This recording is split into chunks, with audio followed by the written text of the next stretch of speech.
नमस्कार बच्चों, आज हम बीएससी पार्ट फर्स्ट ईयर के एवोल्यूशन वाले पार्ट को आगे बढ़ाते हुए हार्डी विनबर्ग की गणितीय व्याख्या का अध्ययन करेंगे। इसमें हम ये मान लेते हैं कि एक पॉपुलेशन में कुल प्राणियों की संख्या 100 है, 100 है, तो जैव समष्टि में जीवों का जो अनुपात होगा वो निम्न प्रकार से माना जाएगा।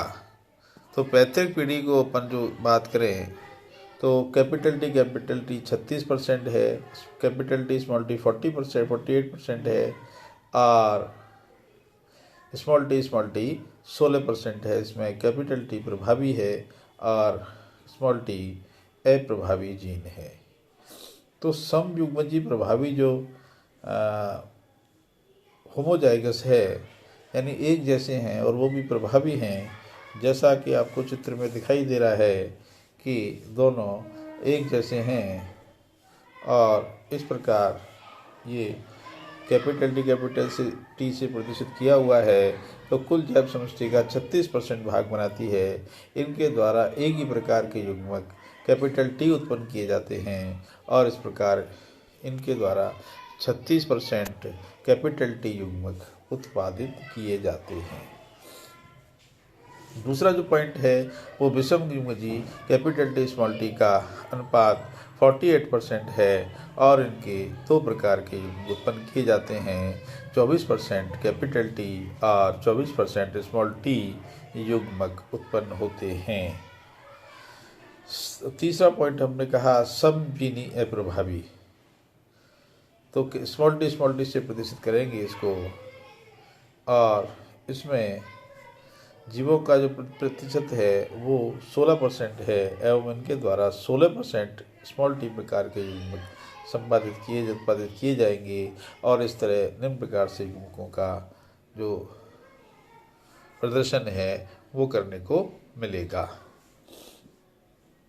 तो बच्चों इसकी बात करें तो यहाँ पे अपन देखते हैं कि कैपिटल टी जो है 36% है और टोटल इसका 36% है, दोनों समान हैं। और बीच वाले पोर्शन में देखें तो कैपिटल टी स्मॉल टी है 48% है, इसके 24% दो भाग करेंगे और स्मॉल टी है तो इसको अपन 16% में रखेंगे। तो टोटल जो संख्या हमें एक पॉपुलेशन में प्राप्त होती है 100 अगर माना था हमने, तो कैपिटल टी वाले जो होंगे वो 36 + 24 = 60 होंगे और स्मॉल टी वाले 24 + 16 40% होंगे। इस प्रकार उपरोक्त जैव समष्टि द्वारा 60% कैपिटल टी युग्मक और 40% स्मॉल टी युग्मक का निर्माण होता है। यदि इन युग्मकों को यादृच्छिक संगम होता है तो निम्न प्रकार से जीन आवृत्ति संतान प्राप्त होती है। जैसे कैपिटल टी का अगर संगम होता है तो 60 × 60/100 यानी कि जीन की बारंबारता है ये 100 माना था तो टोटल 36% आए तो ये p² से माना जाएगा। और दूसरा जो पॉइंट है वो कैपिटल टी स्मॉल टी है 60 कैपिटल टी की और स्मॉल टी के 40/100 तो इसके 24% आएगा तो ये p² से गिना जाएगा।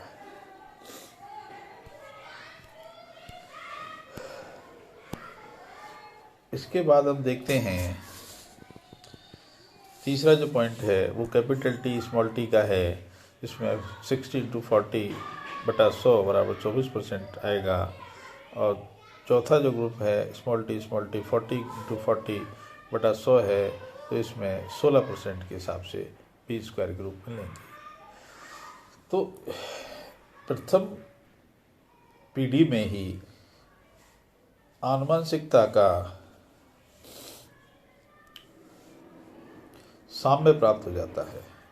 एलील युक्त नर युग्मक और कैपिटल टी एलील युक्त मादा युग्मक के साथ संकलित हो जाता है तो माना कि दोनों एलील की जीन आवृत्ति p है तो p × p = p² होता है। और युग्मक स्मॉल टी एलील युक्त हों तो उनकी जीन आवृत्ति p × b = p² प्राप्त होती है। तो विषम जीनी का निर्माण कैपिटल टी युग्मक तथा युग्मक के संकलन से प्राप्त होता है। वह इससे कैपिटल टी स्मॉल टी की कुल जीनोटाइप आवृत्ति 2pv प्राप्त होती है। इसे निम्न प्रकार व्यक्त कर सकते हैं: p² plus 2pv plus q² बराबर 1 और p प्लस v और p प्लस v। तो यह समीकरण प्रायिकता संभावना पर निर्भर करता है और इसे हार्डी-वीनबर्ग का सूत्र भी कहते हैं। तो बच्चों, हमें ये इसको याद रखना है, हार्डी-वीनबर्ग लॉ को। निश्चित रूप से ये परीक्षा के योग्य है, परीक्षा में आने के योग्य है और इसे हार्डी-वीनबर्ग का सूत्र कहेंगे। यह सूत्र एक द्विपद व्यंजक है, जैसे मैथमेटिक्स में पढ़ते हैं द्विपद व्यंजक, अतः इसे द्विपद वर्ग नियम भी कहते हैं। द्विपद माने p प्लस v, है ना, कोष्ठक में करेंगे और दूसरा भी p प्लस v करेंगे। इसको जब खोलते हैं अपन मैथमेटिक्स में तो p² plus 2pv plus q² बराबर 1 आता है। यह सूत्र एक द्विपद व्यंजक है, अतः इसे द्विपद नियम भी कह देते हैं। द्विपद वर्ग नियम उसका दूसरा नाम है। यदि किसी समष्टि के जीन कोश की आवृत्ति ज्ञात हो तो हार्डी-वीनबर्ग के सूत्र की सहायता से उस समष्टि में पाए जाने वाले प्रभावी और अप्रभावी लक्षण प्रदर्शित करने वाले प्राणियों के परसेंटेज की गणना कर सकते हैं। इसे दूसरे प्रकार से भी प्रदर्शित किया जा सकता है, जिसमें जीन और जीनोटाइप की आवृत्ति की गणना कर सकते हैं। जीन कैपिटल टी की आवृत्ति बराबर कुल जीनों की संख्या बटा कुल प्राणियों की संख्या। कुल जीनों की संख्या मान लीजिए कैपिटल टी में 60 प्लस 60 है बराबर 200। 200 इसलिए की है कि ये जो है संख्या द्विगुणित है, द्विगुणित संख्या रूप में ही मानी जाती है। यानी ये 200 में 100 मानी थी, लेकिन द्विगुणित अवस्था में पाए जाते हैं, इसलिए समष्टि की संख्या 200 होगी। तो इसका जो आंसर आएगा वो 0.6 आएगा।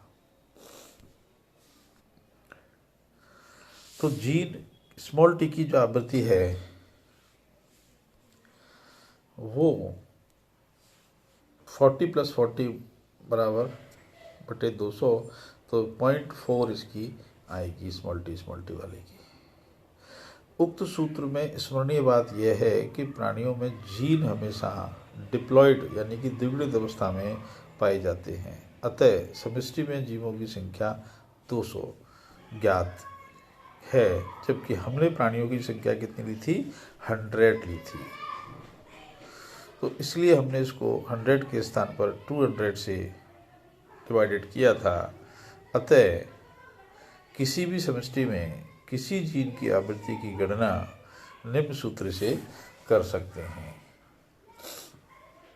जैसे जीन की आवृत्ति हमें निकालनी है, तो समष्टि में पाए जाने वाले कुल जीन कितने होंगे? समष्टि में पाए जाने वाले कुल जीनों की संख्या होगी और समष्टि में कुल प्राणियों की संख्या। इसमें d बटा n क्या है? d माने डोमिनेंट है और n क्या है? नंबर ऑफ एनिमल्स यानी प्राणियों की संख्या, और h माने है हेट्रोजाइगस और r माने है रिसेसिव। तो सबसे पहले डोमिनेंट आते हैं, फिर हेट्रोजाइगस आते हैं और फिर रिसेसिव आते हैं। तो जो डोमिनेंट हैं वो होमोजीनस हैं और रिसेसिव भी क्या हैं?